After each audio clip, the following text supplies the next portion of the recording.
नमस्कार, तपाईं हेर्दै हुनुहुन्छ एनबीआई न्यूज। म हेमन्त अधिकारी। यतिखेर कोरोनाको महामारीमा साथमा जो छ भारत और नेपालको बढ्दो क्रम संक्रमितको संख्याले गर्दाखेरि नेपाल और भारत दुवैलाई अहिले समस्या परेको छ र लकडाउनले गर्दाखेरि मजदुर वर्ग र निम्न वर्गका जनताहरूलाई खास तौरमा धेरै समस्या देखा परेको छ र अहिले जो छ भारतबाट नेपाल फर्कने क्रममा पनि धेरै वृद्धि आइरहेको छ र अहिले हामीले तपाईहरुलाई यही विषयलाई लिएर सन्देश दिनको निम्ति हामी लिएर आएका छौं राजीव विक्रम शाहजीलाई। उहाँ संविधान सभा सदस्य हुनुहुन्छ र जाजरकोटबाट हुनुहुन्छ, नेपाली कांग्रेसका हुनुहुन्छ र डाइरेक्टर नेशनल लाइफ इन्स्योरेन्सका पनि हुनुहुन्छ र पूर्व डाइरेक्टर रिलायन्स लोटस फाइनान्स लिमिटेडका हुनुहुन्छ र अध्यक्ष नेपाल एथलेटिक्स एसोसिएसन संघका पनि उहाँ जो छ अध्यक्ष हुनुहुन्छ र हाम्रो एनबीआई न्यूजमा आएर तपाईलाई सन्देश दिनुहुन्छ र राजीव जी, हाम्रो एनबीआई न्यूजमा तपाईलाई स्वागत छ। नमस्कार। धन्यवाद हेमन्त जी। हजुर राजीव जी, अहिले यो महामारीले तपाईको क्षेत्रमा कस्तो प्रभाव परेको छ र कस्तो तयारी सरकारबाट भएको छ, साथै सम्पूर्ण नेपालमा कस्तो प्रभाव आउँछ र यो संक्रमण बढ्दो क्रमले गर्दाखेरि जहाँतको 1000 भन्दा पार भइसकेको छ र दिनमा दिन बढ्दो क्रम छ, यो अवस्थालाई कसरी रोक्न सकिन्छ र यसको समाधान कसरी निकाल्छ सरकारले? पहिला प्रथम तपाईलाई र तपाईको टिभीलाई धन्यवाद। म के भन्न चाहन्छु भन्दाखेरि यो कोरोना भाइरसको सन्दर्भमा चाहिँ यो अहिले सबैभन्दा ठुलो र शक्तिशाली देश अमेरिका र चाइनाले पनि यसलाई राम्रोसँग निरन्तरमा राख्न सकेको छैन। यो कोरोना भाइरस कोभिड-19 ले चाहिँ विश्व रूपमै तरास फैलाइरहेको बेलामा हाम्रो नेपालको परिस्थिति कस्तो छ भन्दाखेरि म के भन्न चाहन्छु भन्देखि अहिले नेपालमा भर्खर यो हाम्रो यो संक्रमण सुरुवात भइराखेको छ र लगभग मेरो प्रदेशमा अहिले चाहिँ अस्तिसम्मको हिजोसम्मको डेटा हेर्दाखेरि सुर्खेतमा 15 र दैलेखमा केही देखिएको थियो। मेरो जिल्लामा चाहिँ आएको छैन। अब तयारी पक्षमा के भन्न चाहन्छु भन्देखि हाम्रो यो लगभग 2 महिना अथवा 2.5 महिना हामी लकडाउनमा बसे। यो 2 महिना लकडाउनमा बस्दाखेरि चाहिँ सरकारले चाहिँ पर्याप्त रूपमा तयारी गर्न पर्थ्यो, किनभने धेरै जस्तो हाम्रो दाजुभाइ दिदीबहिनीहरू यो नेपालमा चाहिँ कोरोना चाहिँ थिएन, तर अब धेरै हाम्रो दाजुभाइ दिदीबहिनीहरू विदेशमा रोजगारीको लागि जाँदैछन् र उनीहरू विभिन्न देशमा अड्किराखेको छ। उनीहरू घर आउने चाहना थियो र उनीहरूले चाहिँ आउन नपाइराखेको अवस्था थियो र यो सरकारलाई थाहा थियो कि उनीहरू फर्केर आउँदाखेरि चाहिँ यो कोरोनाको संक्रमण बढ्न सक्थ्यो भनेर उनीहरूलाई चाहिँ थाहा थियो। तर अब मेरो प्रदेशको हिसाबमा हेर्दाखेरि चाहिँ म अस्ति भर्खर मैले केही यो हस्पिटलको सामग्री मेरो प्रदेशलाई डोनेसन दिन जाँदाखेरि मैले मुख्यमन्त्रीसँग भेट गर्दाखेरि चाहिँ मैले के पाएँ भन्देखि मुख्यमन्त्रीको व्यवस्था मुख्यमन्त्री र प्रदेश सरकारले चाहिँ विभिन्न हाम्रो 10 जिल्लाको अस्पताल जिल्ला अस्पतालहरूमा चाहिँ केही बजेट 1 देखि 3 करोडसम्म पठाएर त्यो जिल्ला अस्पतालहरूले चाहिँ इम्पावरमेन्ट गरिराखेको देखेको थिए र आफ्नो वडा स्तरीय गाउँ स्तरीय नगरपालिका स्थानीय तहमा चाहिँ क्वारेन्टाइन सेन्टरमा चाहिँ खोल्नु भनेर निर्देशन देखिराखेको पाएको छु।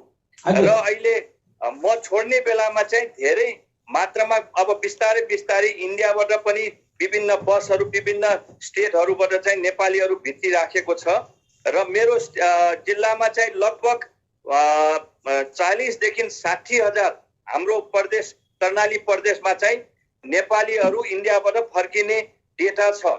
त्यसैले हामीले चाहिँ अब यो ठुलो मात्रामा दाजुभाइ दिदीबहिनीहरू फर्किनेको लागि चाहिँ अलिकता क्वारेन्टाइन सेन्टरहरू र आइसोलेसन वार्ड र टेस्टिङ किटहरू चाहिँ पर्याप्त रूपमा चाहिँ अब माग प्रदेश सरकार र स्थानीय सरकारको भइराखेको छ, तर सेन्टर केन्द्रबाट चाहिँ अलिकता उनीहरूको चाहिँ आवाज नसुनिराखेको देखिराखेको छु।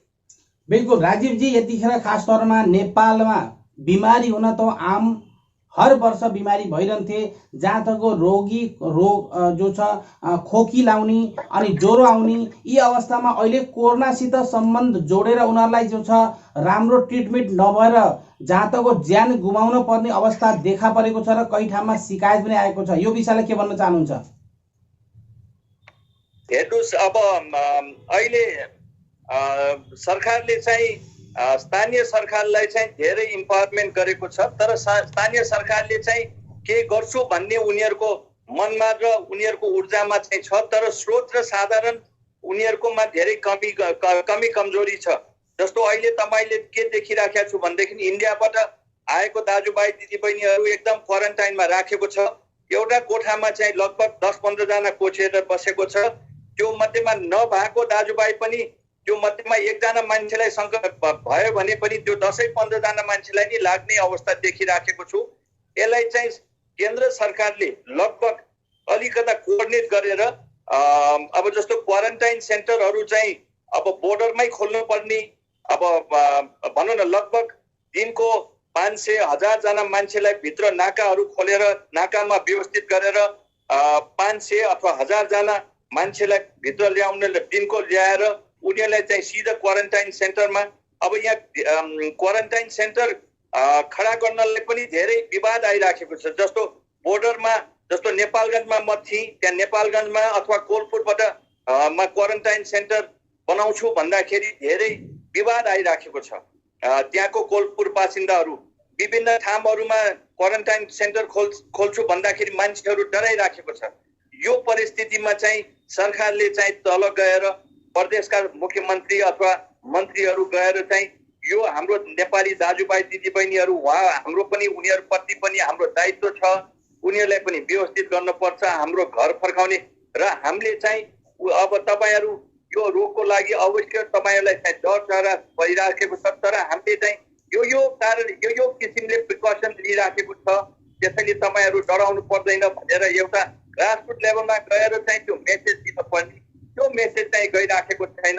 र त्यो मेसेज गएको भएर चाहिँ मान्छेहरूले क्वारेन्टाइन सेन्टर पनि अलिकति व्यवस्थित गर्न सकिराखेको छैन। बिल्कुल राजीवजी, तपाईँलाई लाग्दैन कि विदेशबाट लगभग जनता आएका छैनन्, अब आउने जनता भनेका भारतबाट हो, किन भन्दा सीमा खुल्ला छ। यदि ढोका बन्द गरे झेलबाट छिर्ने अवस्थामा जनताहरू छन्, कुनै पनि हालतमा नेपाल फर्कन चाहने जनताहरूलाई यदि व्यवस्थापन तरिकाले भित्र्याइएन भने यो संक्रमणको संख्या बढ्ने कारण पनि त्यही छ। कहीँ न कहीँ हाम्रो सरकारको विफलता होइन, सरकारले पहिलेदेखि नै यो चिजलाई सावधानीपूर्वक कार्य गर्न कहीँ न कहीँ चुकेको छ कि के, कस्तो भन्नुहुन्छ?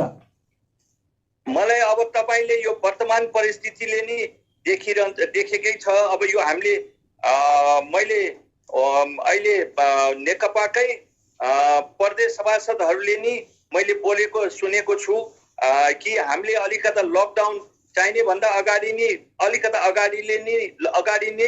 लकडाउन गरेको हो कि भन्ने पनि लागिराखेको छ।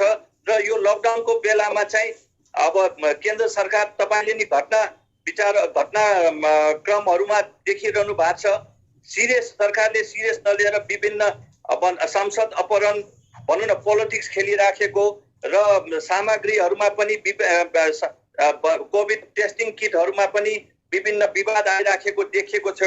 जस्तो यो 2 महिना जुन लकडाउन पिरियड थियो त्यो बेलामा चाहिँ सरकारले साँच्चीकै सिरियसली काम देखाउनु पर्ने अवस्था थियो, तर काम देखाउनुको भन्दा पनि उनीहरू अलिकता पोलिटिक्समै उनीहरूकै पार्टीको आन्तरिक पोलिटिक्समा अलिकता व्यस्त भएको देखेर अहिले अलिकता अब प्रेसर परेको छ विदेशमा, विदेशमा बस्ने दाजुभाइहरूलाई लिएर आउनलाई, र यो क्वारेन्टाइन सेन्टरहरूमा चाहिँ व्यवस्थित नगरेर नि उनीहरूले भित्राइराखेको छ प्रेसर पर्यो भन्नेमा। यसले चाहिँ भोलि ठुलो अब म प्रार्थना गर्छु कि भगवानसँग कि यो ठुलो रूपमा नलियोस् नबढोस् भनेर, तर यसले चाहिँ जुन किसिमले अहिले भइराखेको छ भोलि चाहिँ अब जस्तो 1 हप्ता अगाडि पनि कर्णाली प्रदेशमा एउटा पनि देखेको थिएन, तर अहिले लगभग भनौँ न देशको मात्रा बढ्दै गइराखेको छ। राजीवजी, भोलि बिहान तपाईँहरूको सरकार आउला, तर विभिन्न देशबाट नेपाल फर्केका मजदुरहरूलाई या जनताहरूलाई समग्र नेपालभित्र रोजगार दिने अवस्था तपाईँहरूले, यदि तपाईँकै सरकार आउँछ भने के अवस्था, के कसरी तपाईँहरूले त्यसलाई व्यवस्थापन गर्न सक्नुहुन्छ? यो क्वेसन को लागि धेरै धेरै धन्यवाद, किनभने यही क्वेसन तपाईँकै अहिले इन्डियामा पनि बहस चलिराखेको छ। जस्तो तपाईँले अहिले धेरै जस्तो युपी र बिहारको ज्यालादारीहरू बम्बेमा गएर महाराष्ट्र स्टेटमा गएर रोजगार गरिराखेको छ। उनीहरू महाराष्ट्रको विभिन्न फ्याक्ट्रीहरू सञ्चालन भइराखेको छ, विभिन्न घर घरमा काम गरिराखेको देखेर अब चाहिँ अहिले भर्खर तपाईँ यो युपीको मुख्य मन्त्रीको स्टेटमेन्ट सुन्दाखेरि अब तपाईँहरूलाई चाहिँ कोरोनाले के सिकाएको छ भनेदेखि हामी तपाईँहरूलाई चाहिँ युपीमै विभिन्न इन्डस्ट्रीहरू खोलेर तपाईँहरूलाई चाहिँ आफ्नै स्टेटमा रोजगारी दिन्छौँ भनेर घोषणा गरेको। त्यस्तै गरेर हाम्रो पनि सरकारले के सोच्नु पर्यो भनेदेखि यो कोरोना भाइरस यो मानवको लागि चाहिँ एकदम यो अलिकति शत्रु भएर निस्के पनि यसबाट धेरै पाठ सिक्नुपर्छ। यसबाट हामीले के सिक्नुपर्छ भनेदेखि हाम्रै देशभित्र पनि हाम्रो विभिन्न उद्योग धन्दा खोलेर हाम्रो दाजुभाइ दिदीबहिनीहरूमा सकेसम्म हाम्रै देशमा चाहिँ सेटल गर्नलाई विभिन्न फ्याक्ट्रीहरू खोलेर विभिन्न योजनाहरू बनाएर आफ्नै देश आफ्नै प्रदेशमा सेटल गर्न सक्नुपर्छ भन्ने अब बुद्धि जागोस् भन्ने विभिन्न नेताहरूमा बुद्धि जागोस् भन्ने मेरो पनि भनौँ न सजेसन छ। राजु, यतिखेर अब हामी यता घटनाप्रति तपाईँको खास तौरमा संसदीय क्षेत्रमा जाजरकोट र रुकुमको घटना घटेको छ। यो खास तौरमा यो घटनालाई तपाईँले कसरी बुझ्नुहुन्छ? यो घटना असाध्यै अमानवीय घटना जस्तो लाग्छ। हामी 21औं शताब्दीमा छौँ, मान्छेहरू चन्द्रमामा पुगिसक्यो, तर हाम्रो देश हाम्रो हाम्रो एरियातिर हाम्रो इन्डिया हाम्रो सब कन्टिनेन्टमै हामीहरू चाहिँ विभिन्न कास्ट सिस्टममा अल्झिराखेको छ।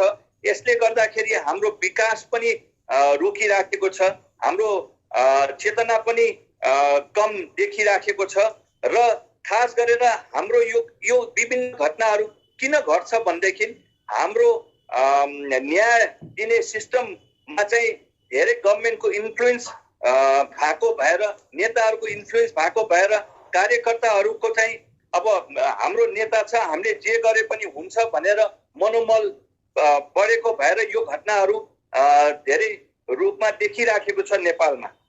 बिल्कुल, यतिखेर वास्तवमा जो अहिलेको घटना छ त्यो दयनीय छ, निन्दनीय छ। यसलाई एनबिआई न्युजले पनि खास तौरमा भर्सना गर्छ, किन भन्दाखेरि ज्यानै जाने अवस्थाले जुन घटना घटेको छ त्यो कहीँ पनि मानवताको खास तौरमा मानव क्षति पुग्ने अवस्थासम्मको घटना घट्छ भने त्यो वास्तवमा एउटा दयनीय घटना हो र निन्दनीय भन्दा एनबिआई न्युजले भन्छ। र राजीवजी, यतिखेर समग्र भारत प्रवासमा भएका जनताहरूलाई के सन्देश दिनुहुन्छ तपाईँले? अब अहिले भारतमा बस्नु भएको नेपालीलाई कि भारतको जनतालाई भन्न खोज्नु भएको? मैले भारतमा बसेका तकरिबन भारतीय जनता भन्दा पनि अब नेपाली जनताले नै आशा उम्मिद, तपाईँको क्षेत्रका जुन जुन क्षेत्रमा तपाईँहरू हुनुहुन्छ त्यहाँ क्षेत्रका नेपालीहरू छन्, आशा उम्मिद गरेका छन्, कोही नेपाल फर्कन पाएका छन्, कसैलाई धेरै अर्कै अवस्थामा पनि छन्। ती समग्रलाई समेटेर विश्वकै जनताहरूलाई लिएर भनौँ न नेपालीहरूलाई म के भन्न चाहन्छु भनेदेखि भारतमा रोजगार खोजेर जानु भएको दाजुभाइहरूलाई हेर्नुहोस्, यो नेपालमा तपाईँहरू अहिले वर्तमान परिस्थितिमा भारतमा रोजगार खोज्न जानु भएको हिजो हाम्रो परम्परादेखि नै आएको चलनले पनि इन्फ्लुएन्स गरेर र अहिले हाम्रो देशमा पनि विभिन्न फ्याक्ट्रीहरू रोजगारहरू सरकारले व्यवस्थित गर्न नसकेर तपाईँहरूलाई बाध्यता भएर तपाईँहरू इन्डियामा जानु परेको होला। तर म के भन्न चाहन्छु भनेदेखि अब तपाईँले पूर्वतिर हाम्रो पश्चिमतिर भर्खर मध्यपश्चिम र सुदूरपश्चिम भर्खर डेभलप भइराखेको छ।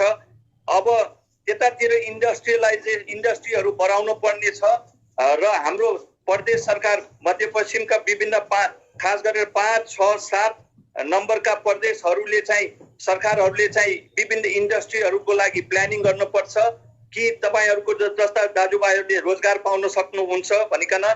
तर खास गरेर हाम्रो इन्डस्ट्री पनि धेरै मात्रामा हामीले खिस्केको छ। हामीले किन हाम्रो इन्डस्ट्रीहरू खिस्केको छ र हाम्रो दाजुभाइहरूले किन नेपालमा रोजगार नपाइकन इन्डियामा जानु परिरहेछ भन्दाखेरि हाम्रो यो यसो हेर्दाखेरि समीक्षा गर्दाखेरि हाम्रो राजनीतिले पनि यसले ठुलो असर पारेको छ जस्तो छ। हाम्रो राजनीतिहरूले युनियनहरू विभिन्न युनियनहरू खडा गरेर युनियनहरूको लिडरहरूलाई चाहिँ प्राथमिकता दिएर युनियनहरूको लिडरहरूको कुरा सुनेर मजदुरहरूको कुरा नसुनेर युनियनहरूको लिडर को कुरा सुनेर युनियनका लिडरहरूको चाहिँ जति पनि व्यवस्थित हुने, तर मजदुरहरूको व्यवस्थित नभएर विभिन्न इन्डस्ट्रीहरू बन्द भएको कारण पनि, जस्तो तपाईँले पूर्व म चाहिँ सानै उमेरदेखि म दार्जिलिङमा पढेको मान्छे हो र अब 1970s र 80s मा इन्डियामा नक्सलाइट मुभमेन्ट भइराखेको थियो। हामी विराटनगरमा जाँदाखेरि विराटनगरदेखि काकरभित्र चाहिँ पूर्व बेल्टमा चाहिँ हाम्रो इन्डस्ट्रियल जोन भनेर मानिन्थ्यो र त्यहाँ चाहिँ 1970s, 80s, अर्ली 90s सम्म पनि हाम्रो इन्डस्ट्रीहरू फस्टाइराखेको थियो र तपाईँले काकरभित्र काट्ने बित्तिकै तपाईँ सिलिगुडीतिर जानु भएको भयो भने चाहिँ त्यहाँ इन्डस्ट्रीहरू विभिन्न सिख इन्डस्ट्रीहरू थियो, किनभने त्यहाँ नक्सलाइट मुभमेन्टहरू चलिराखेको थियो।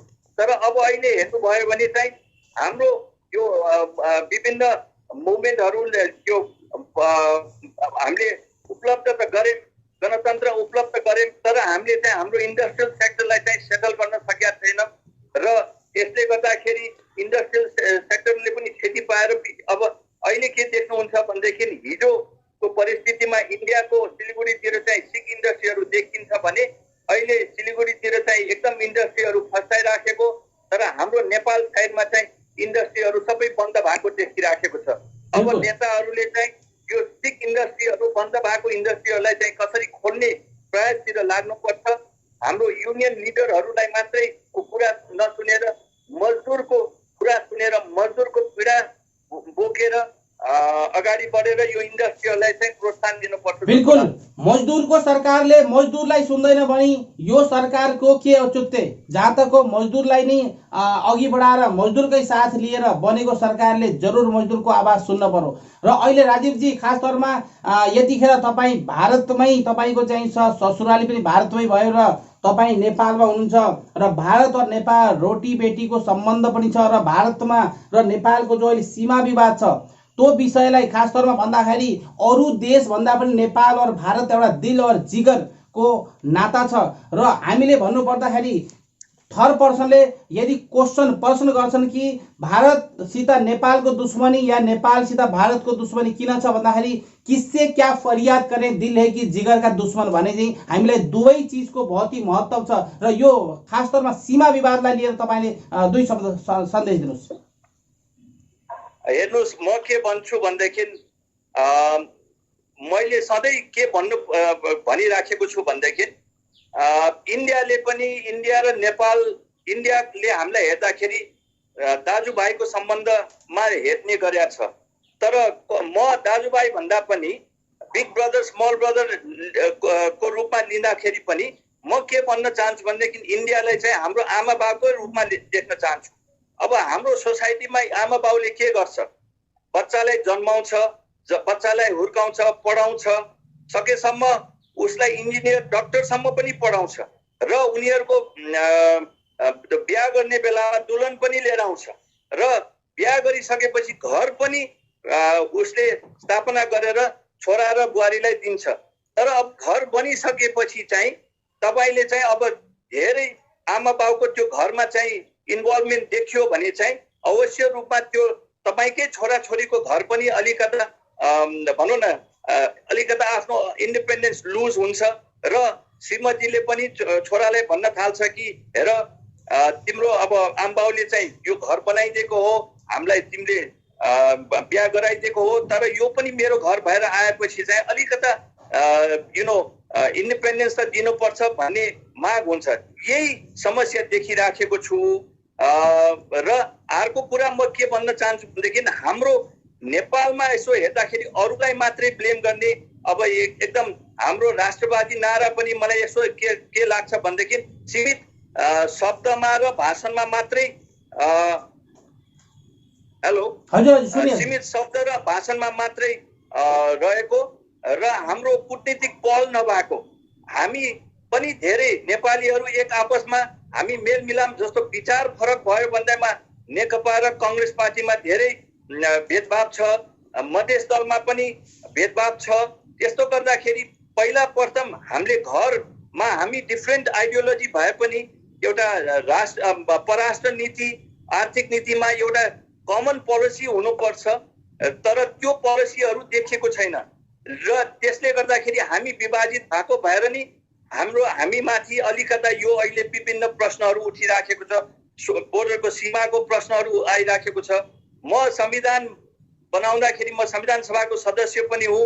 मैले त्यो संविधान दिँदा मैले के पनि बोलेको थिएँ भनेदेखि संसदमा कि संविधान दिएर मात्रै हुँदैन, एउटा परराष्ट्र नीति र आर्थिक नीति पनि लिएर आउनुपर्छ भनेको फरेन पोलिसी र इकोनोमिक पोलिसी पनि हुनुपर्छ। हरेक देशको फरेन पोलिसी र इकोनोमिक पोलिसी हुन्छ, तर नेपालमा तपाईले देख्नु हुँदैन। नेपालमा इकोनोमिक पोलिसी र फरेन पोलिसी नदेखेर नि हाम्रो मान्छेहरू विभिन्न क्षेत्रमा अहिले नेपाली दाजुभाइहरू विदेशमा गएर रोजगार खोज्न परिराखेको छ। अहिले हाम्रो बोर्डर र हाम्रो नेबरहरूसँग पनि अलिकता मुद्दा चलिराखेको कारण पनि यही कुरा हो। अब हाम्रो परराष्ट्र नीति भयो भने चाहिँ हामीलाई त्यो परराष्ट्र नीतिले गभर्न गर्छ। यो परराष्ट्र नीति भन्दा बाहिर हामीले बोल्न पाउँदैनौँ र परराष्ट्र नीति भएपछि हाम्रो बनाएर अनि हाम्रो राष्ट्रको निम्ति कूटनीतिक पहल गराउनु पर्छ, इन्डियासँग पनि अथवा चाइनासँग पनि। अब इन्डियासँग नजिक भएको मान्छेहरूलाई चाहिँ इन्डियातिर पठाउनु पर्छ कूटनीतिक चलाउनको निम्ति। चाइनासँग नजिक भएको मान्छेहरू चाहिँ चाइनामा गएर आफ्नो स्वाभिमानको निम्ति कूटनीतिक चलाउनु पर्छ र अन्तिममा अब उनीहरू दुईजनै ठुलो राष्ट्रहरू हो।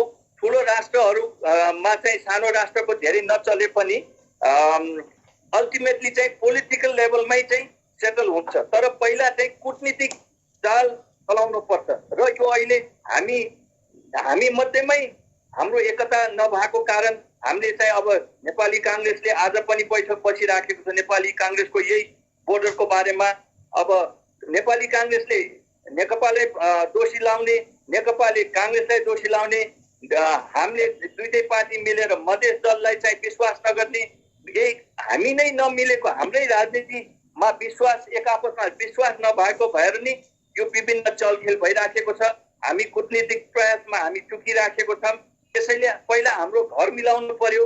घर मिलाएर एउटा राष्ट्रिय परराष्ट्र नीति ल्याउनु पर्छ अनि मात्रै हामीले चाहिँ यो यस्ता हाम्रो एकदम महत्त्वपूर्ण छिमेकीहरू जो हाम्रो कल्चर पनि मिलेको भनौँ न हामीसँग अहिलेसम्म हामीलाई समग्र रूपमा धार्मिक रूपमा सांस्कृतिक रूपमा भाषाको रूपमा सबैभन्दा पहिला हाम्रो गोत्र देवनागरी भाषा, नेपाली र हिन्दी एउटै भाषा छ।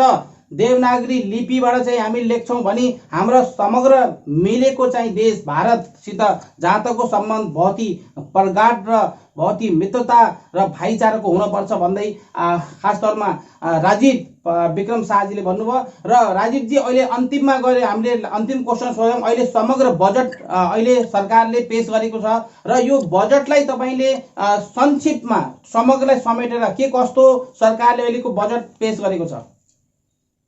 हेर्नुहोस्, अहिले म यो मेरो जिल्लामा तपाईँले अघि भर्खर केही क्वेसन सोध्नु भएको थियो। मेरो जिल्लामा एउटा घटना घटेको भएर मैले अस्ति भर्खर बेलुका बजेट निस्केको भएर यो 2 दिनसम्म चाहिँ बजेट मा ध्यान दिन सकेको छैन र मैले के भन्न चाहन्छु भनेदेखि बजेटमा एक दुईवटा कुरा सुन्दाखेरि चाहिँ अब यो अहिले इलेक्ट्रिक भेहिकलमा पनि कर बढाएको छ र अलिकता यो फुल बजेट लिएर आउनु भन्दा पनि अहिले अलिकता भनौँ न अब यो कोरोना भाइरस को संक्रमित अनुसार चाहिँ त्यो बजेट लिएर आएको भए र त्यसपछि चाहिँ लङ टर्ममा चाहिँ अलिकता पछि जाने किसिमको बजेट भएको भए अहिले चाहिँ immediate clear and present danger चाहिँ हाम्रो यो अहिले आर्थिक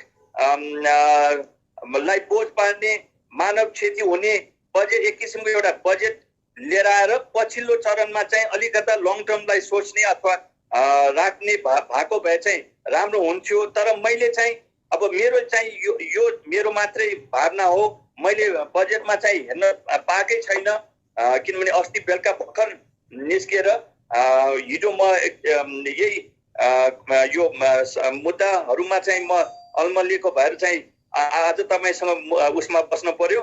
त्यसैले बजेटमा म धेरै कमेन्ट नहेरिकन म कमेन्ट गर्न चाहदिनँ। तर अलिकता हाम्रो रोजगार बजेट आयो भने पनि फर्किने आउने दाजुभाइहरूलाई चाहिँ रोजगारको एक किसिमको कृषि अथवा उसमा जोड्ने बजेट हुनुपर्छ र राहत दिने, किनभने अहिले यो वर्ष चाहिँ धेरै डेभलपमेन्ट हुन सक्दैन जस्तो लाग्छ, जस्तो इन्फ्रास्ट्रक्चर डेभलपमेन्ट, किनभने हामी अब लकडाउनकै परिस्थितिमा अथवा यो कोरोनामा अब यो कोरोना पनि अब धेरै देशहरूले अहिले के भनिरहेछ भनेदेखि corona is here to stay.